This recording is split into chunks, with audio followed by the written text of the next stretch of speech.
Doctor Mohammad ইউনূসকে নিয়ে কিভাবে মানুষ চিন্তা করতে পারে প্রধান উপদেষ্টা বানানোর, যে মানুষটা ইসরায়েলের মতো দেশকে 100 কোটি টাকা ডোনেট করে কিভাবে দেশ সামলাবে।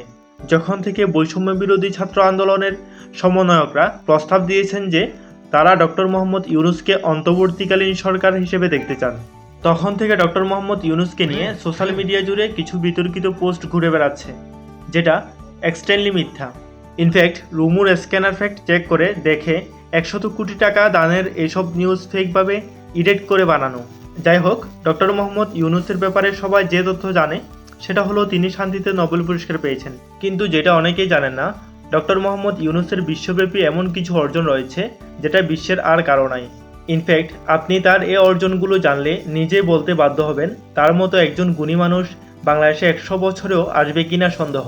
পৃথিবীতে 7 জন মাত্র ব্যক্তি আছেন যারা একসঙ্গে Nobel, American presidential award and congressional gold medal একসঙ্গে 3টি পুরস্কার পেয়েছেন। এরা হলেন Nelson Mandela, Martin Luther King, Mother Teresa সহ আরও 4 জন। আর এদের মধ্যে 7ম ব্যক্তিটি হচ্ছেন আমাদের ডক্টর মোহাম্মদ ইউনূস। 2012 সালে ফরচুন ম্যাগাজিনে সারা বিশ্বের টপ 12 জন উদ্যোক্তা লিস্ট তৈরি করলেন, যেখানে বিল গেটস আছেন, স্টিভ জবস আছেন, আর আছেন আমাদের ডক্টর মোহাম্মদ ইউনূস। জানলে অবাক হবেন, জাপানের সিনিয়র হাই স্কুলে ইংলিশ টেক্সট বইতে আমাদের ডক্টর ইউনূসকে নিয়ে একটা চ্যাপ্টার আছে। সব স্কুল ছাত্রছাত্রীরা ওনাকে চেনেন।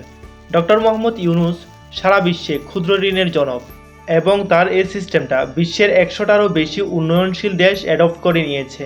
ইনফ্যাক্ট যুক্তরাষ্ট্রের মতো উন্নত দেশ এই ক্ষুদ্র ঋণ সিস্টেমকে ইকোনমিক ডেভেলপমেন্টের জন্য চালু করেছে। এই ক্ষুদ্র ঋণের টার্গেট ছিল দরিদ্র মানুষেরা যাতে ক্ষুদ্র ব্যবসার জন্য দীর্ঘমেয়াদী কিস্তিতে স্বল্প সুদের ঋণের অধিকার পায় এবং সমাজে যে ধনী ও দরিদ্রের ব্যাপক বৈষম্য সেটা দূর হয়।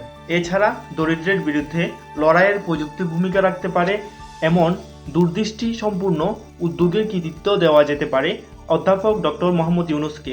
যেমন যখন মোবাইল ফোন বিশ্বের যে কোনো দেশের বিলাসবহুল পণ্য হিসেবে বিবেচিত হতো, তখন বাংলাদেশের গ্রামের নারীদের দারিদ্রতা দূর করতে তাদের উদ্যোক্তা ও দক্ষতা ব্যবহার করে টেলিযোগাযোগ সেবাদান কাজে লাগানো হলো এবং স্বল্প ঋণ দিয়ে কিছু গ্রামীণ নারীদের হাতে মোবাইল ফোন তুলে দেওয়া হয়েছিল, যার মাধ্যমে নারীরা বিশ্বব্যাপী টেলিফোন লেডি নামে পরিচিতি লাভ করেন।